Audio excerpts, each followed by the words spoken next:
नमस्ते सदा वत्सले मातृभूमि। भारत में फार्मास्यूटिकल कंपनी इस समय विश्व की बड़ी कंपनियों में बड़ी एक्सपोर्टर्स में है। हम सबको याद होगा जर्मनी ने हमारा विरोध किया था और जर्मनी का विरोध करने का कारण था कि उसको ये लगता था क्योंकि फार्मास्यूटिकल कंपनी या फार्मास्यूटिकल और दूसरा जो जो जो होम्योपैथ है उसमें जर्मनी पूरे विश्व में प्रिवेल करता है। लेकिन कोरोना के दौरान जिस प्रकार से भारत ने कोरोना के सब्स्टिट्यूट मेडिसिन्स या जो वेंटिलेटर चाहिए थे या किट्स चाहिए, पीपी किट चाहिए थी, वैक्सीन की बात आती है या जितने भी प्रकार का कोरोना से लड़ने के लिए हथियारों की आवश्यकता थी वो सब भारत ने पूरे विश्व को सप्लाई किया। हालांकि उस दौरान जर्मनी ने भारत का विरोध भी किया था और उसका कारण उसको जान पड़ रहा था कि भारत की कंपनियों की पहुंच अगर विश्व के उन मार्केटों में हो जाएगी, भले फ्री में सही, अगर हो जाएगी तो बड़ी समस्या में जर्मनी आ जाएगा और हुआ भी वैसे ही। भारत इस समय फार्मास्यूटिकल एक्सपोर्टर्स में विश्व के अग्रणी भूमिका में है और इसके पीछे की जो वैक्सीन डिप्लोमेसी है या जो कोरोना डिप्लोमेसी है उसका श्रेय भारत के यशस्वी प्रधानमंत्री माननीय नरेंद्र भाई मोदी को जाता है। नरेंद्र मोदी जी ने पूरे विश्व में भारत की फार्मा को स्थान दिलवाया, एक्सपोर्ट होना शुरू हो गया। ख़ासतौर से वो कंट्री जहां हमारी पहुंच नहीं हुआ करती थी, जैसे मैं कहूं अफ्रीकन कंट्रीज़ हैं या फिर CIS कंट्रीज़ हैं या फिर मैं कहूं कि जो एशिया, ईस्ट एशिया के कंट्री हैं, मध्य एशिया के कंट्री हैं, इन कंट्रियों में जिस प्रकार से सप्लाई हमने की और वो सप्लाई चेन भारत ने पकड़ी, भारत की कंपनियों ने पकड़ी, वो अपने आप में अद्वितीय था और उसके माध्यम से भारत की कंपनियों ने अपनी पहुंच बना ली और हम एक्सपोर्ट में आगे निकल गए। लेकिन जब हम बड़ी तेज़ी से डेवलप करते हैं तो समस्याएं भी आती हैं। तो भारत की जो इस समय की फॉरेन पॉलिसी है उस फॉरेन पॉलिसी ने अपना स्थान बनाया। दूसरी बात, भारत के यशस्वी प्रधानमंत्री ने प्रधानमंत्री बनने के बाद 2014 के बाद से ही विश्व भर के लीडर्स के साथ व्यक्तिगत संबंध बनाने शुरू किए थे और उन संबंधों से जिस प्रकार हमने अफ्रीका का ध्यान रखा, मिडिल ईस्ट का ध्यान रखा या फिर मैं कहूँ कि नॉर्थ ईस्ट का ध्यान रखा और विश्व भर को उनके जो डेवलपिंग कंट्रीज़ हैं उनका प्रतिनिधित्व किया और उनकी चिंता करी। ख़ासतौर से जब हम UNSC के सदस्य बने 2 वर्ष के लिए तो हमने इनकी सबकी आवाज़ उठाई। पूरे विश्व में उनके सिस्टम्स को ध्यान में रखते हुए, उनकी आवश्यकताओं को ध्यान में रखते हुए भारत ने अग्रणी भूमिका निभाई। तो भारत के प्रधानमंत्री जी और भारत की पॉलिसी, भारत की फॉरेन पॉलिसी और विश्व में जिस प्रकार से हमने बड़े कंट्रियों के सामने नतमस्तक होने से इनकार कर दिया और हमारी एक स्वतंत्र विदेश नीति है, ये सब कुछ सारे संसार को मैसेज गया। इसका परिणाम ये निकला कि भारत के पासपोर्ट की वैल्यू बढ़ी, भारत की संभावनाओं को प्रधानमंत्री जी ने पूरे विश्व को बताया और इसी में जैसे मैंने कहा कोरोना डिप्लोमेसी प्रधानमंत्री ने कही तो उससे हमें मार्केट मिली। इससे भारत के पास व्यापार बहुत ज़्यादा आ गया और भारत के पास व्यापार आया तो उसका जो सही मायने में अगर हम कहें तो भारत की कंपनियों को लाभ मिलेगा। भारत की 2 कंपनियां, उनके ऊपर वेस्ट अफ्रीका का कंट्री जाम्बिया, उसने आरोप लगाया कि उसके यहाँ 69 बच्चे, लगभग 70 बच्चों की मृत्यु हो गई। भारत की एक कंपनी मैडन फार्मास्यूटिकल है जो कि हरियाणा बेस्ड है, उसने कफ सिरप बनाया और वो कफ सिरप उनके यहाँ सप्लाई हुआ, एक्सपोर्ट हुआ। उस एक्सपोर्ट किए हुए कफ सिरप की मात्रा ज़्यादा लेने की वजह से वहाँ 70 बच्चों की डेथ हो गई। अब ये कफ सिरप का चक्कर तो हम समझते ही हैं कि हमारे देश में भी कफ सिरप लगातार बैन किए गए हैं, कई एक जिनमें ये पाया गया कि वो नशा होता है, जिसका जो नशे के सब्स्टिट्यूट के रूप में या मैं कहूँ ड्रग्स के सब्स्टिट्यूट के रूप में लिए जाते थे। भारत में भी ऐसा खूब होता था, लेकिन लगातार राज्य सरकारें और केंद्र सरकार इस प्रकार के सिरप को बैन करती है। जैसे कोरेक्स, जहाँ तक मुझे याद है, उस पर प्रश्न खड़ा हो गया था। ऐसे बहुत सारे सिरप्स भारत में बंद किए जाते रहे, लेकिन ये अफ्रीकन कंट्रीज़ में गया और सब वेस्ट अफ्रीका के कंट्री में जाने के बाद वहाँ बच्चों ने ओवरडोज ले ली, ऐसा कहा गया। और इस ओवरडोज की वजह से बच्चों की मृत्यु हुई। बाद में इसका जो स्पेशल इफेक्ट दिखाई दिया वो जब बच्चों के पोस्टमार्टम होते हैं या पहले उनको जो उनके जो इलाज चल रहे थे उससे पता लगा कि किडनी इन्फेक्टेड हो जाती है और किडनी खराब होने के बाद दूसरी किडनी खराब हो जाती है और बच्चों की मृत्यु हो जाती है। ये एक गंभीर समस्या थी। जब तक हम मेडन फार्मास्यूटिकल के जामिया प्रकरण से उभर पाते और कह पाते तब तक उज्बेकिस्तान से एक खबर आ गई और उज्बेकिस्तान के हेल्थ मिनिस्ट्री ने स्टेटमेंट दे दिया। हेल्थ मिनिस्ट्री ने कहा कि उनके यहाँ 18 बच्चों की मृत्यु हो गई। अब जिन 18 बच्चों की मृत्यु हो गई और उनकी रेस्पिरेटरी डिसीज़ हो गई थी। 21 बच्चों को एडमिट किया गया था जिसमें 18 की मृत्यु हो गई। ये एक इंडिया बेस्ड कंपनी ने कफ सिरप बेचा था, डॉक वन मैक्स ऐसा कफ सिरप वहाँ पर गया था और उस कफ सिरप को जिन जिन बच्चों को लिखा गया उन बच्चों ने उसको पिया और पीने के बाद उनकी मृत्यु हो गई।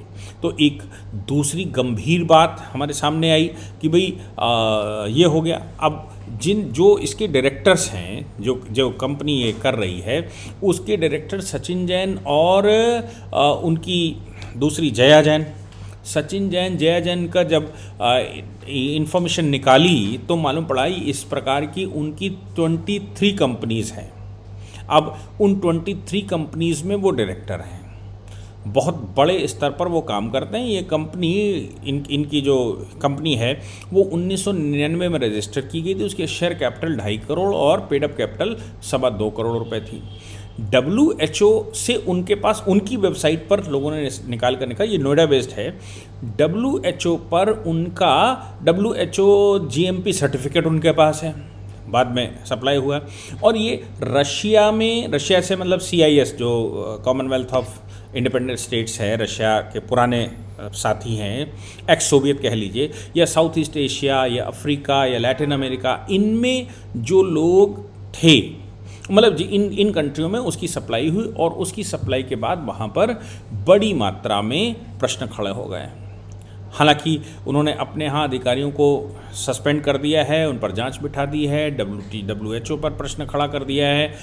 और बात ये आती है कि हमारे यहाँ से जो चीज़ सप्लाई हो रही तो हमारे ड्रग्स कंट्रोलर तो करता ही करता है, उसके अलावा ड्रग्स कंट्रोलर उन कंट्रियों के भी जहाँ इंपोर्ट होता है वहाँ पर भी होता है, हमारे यहाँ भी इंपोर्ट होता है, तो हमारे यहाँ भी ड्रग कंट्रोल करने वाली कंपनियाँ या जो एजेंसियाँ हैं भारत सरकार की वो उस पर रिसर्च करती हैं और उसको वेरीफाई करती हैं या उसको अप्रूवल देती हैं। तो कुल मिलाकर ये कंपनी जिसकी बात हम लोग कर रहे हैं वो भारत में उसकी सप्लाई नहीं थी, उसकी सप्लाई विदेशों में थी और बहुत सारे कंट्रियों में उनकी सप्लाई है। इनकी वजह से जैसे मैंने कहा जाम्बिया में सवाल खड़ा हुआ, उज्बेकिस्तान में सवाल खड़ा हुआ, ऐसा ना हो कि और कंट्रियों में इनकी सप्लाई की वजह से कोई समस्या खड़ी हो। हालांकि इन कंपनियों का जो प्रोडक्शन है भारत में, भारत सरकार ने उनको बंद करवा दिया है। भारत में भी एक स्पेसिफिक इन्वेस्टिगेशन शुरू कर दिया गया है और भारत में जो स्पेसिफिक इन्वेस्टिगेशन शुरू किया गया है उस इन्वेस्टिगेशन की रिपोर्टें आने दीजिए। हालांकि भारत सरकार ने, भारत की जो इंटरनल मिनिस्ट्री है, हेल्थ मिनिस्ट्री, उसने कहा कि लोकल एडवाइस की वजह से, मतलब इंटरनेशनल जो मानक हैं उनको पूरा नहीं किया गया था, लोकल एडवाइस की वजह से रॉन्ग फार्मूला बना लिया गया था सिरप का, जिसको इन कंट्रियों में सप्लाई किया गया। ऐसा कुछ मैं कंफर्म करके नहीं कह सकता, लेकिन ऐसा कुछ न्यूज़पेपर्स ने छापा है और उन्होंने उनकी ऑनलाइन वेबसाइटों ने लिखा है कि भाई ये वहाँ पर एक्चुअल में समस्या थी और भारत सरकार ऐसे कहती है। मैं अभी बात फिर से कह रहा हूँ, इसको मैं कंफर्म नहीं करता। अभी जब तक भारत सरकार का कोई ऑफिशियल स्टेटमेंट ना आए तब तक मैं उसको मानता भी नहीं हूँ, लेकिन ये हो सकता है उनके पास कुछ सोर्सेज हों जिनकी वजह से उन्होंने ये रिपोर्टिंग की हो। लेकिन निश्चित रूप से भारत के प्रधानमंत्री जी ने, भारत की सरकार ने, भारत के लोगों ने जिस प्रकार से विदेशों में भारतीय प्रोडक्ट को पहुँचाया और हम अपनी मार्केट बना रहे हैं संसार में, हम इन्वेस्टमेंट ला रहे हैं, हम एक्सपोर्ट बढ़ाने की कोशिश कर रहे हैं, फार्मास्यूटिकल में संसार में प्रिवेल करने की कोशिश कर रहे हैं। इसके अतिरिक्त जिस प्रकार भारत सरकार ने मिलेट्स का पब्लिसाइज करना शुरू शुरू कर दिया। मिलेट्स मतलब भारत का जो छोटा अनाज है, जो मोटा अनाज है, उसको हमने विश्व भर में ले जाने के लिए मार्केटिंग करनी शुरू कर दी। 2023 को मिलेट ईयर भी घोषित करवा दिया यूएनओ से। इसके अतिरिक्त जो ट्रेडिशनल मेडिसिन हैं उनको WHO से अप्रूवल दिलवा लिया। उसका केंद्र भी हमने गुजरात में बनाया है। हम योगा पर पूरे विश्व में काम कर रहे हैं, हम सोलर एनर्जी पर पूरे विश्व में काम कर रहे हैं। तो और इसके अतिरिक्त हम अब हथियारों के एक्सपोर्टर धीरे धीरे बनने लगे हैं। हमारी करेंसी, लोकल करेंसी रशिया या CIS में इस्तेमाल होने लगी। 21 कंट्रियों ने हमको अप्रूवल दे दिया, हमारी करेंसी डॉलर की बजाय रुपए में वो ट्रांजैक्शन करेंगे। उसके लिए उन्होंने भारत में जो बैंकिंग सिस्टम के अप्रूवल चाहिए थे, या उनके जो यहाँ बैंकें खोलनी थी या ब्रांचेस खोलनी थी या बैंकों के साथ कोलैबोरेशन करना था, वो अकाउंट्स भी उन्होंने वॉक्सो अकाउंट यहाँ पर खोल दिए हैं। तो मैं मान कर चलता हूँ कि भारत सरकार आज की विश्व में भारत के प्रोडक्ट कैसे पहुँचें और भारत की करेंसी कैसे रेगुलराइज संसार में हो US डॉलर की तरह, और भारत में कैसे इन्वेस्टमेंट आए, भारत की एग्रीकल्चर का कैसे अप्रूवल हो, भारत की एग्रीकल्चर प्रोडक्ट वर्ल्ड भर में डिमांड पैदा हो, ये सब कुछ भारत सरकार कर रही है। उसके ऊपर प्रश्न चिन्ह लगा दिया है इन दो कंपनियों ने।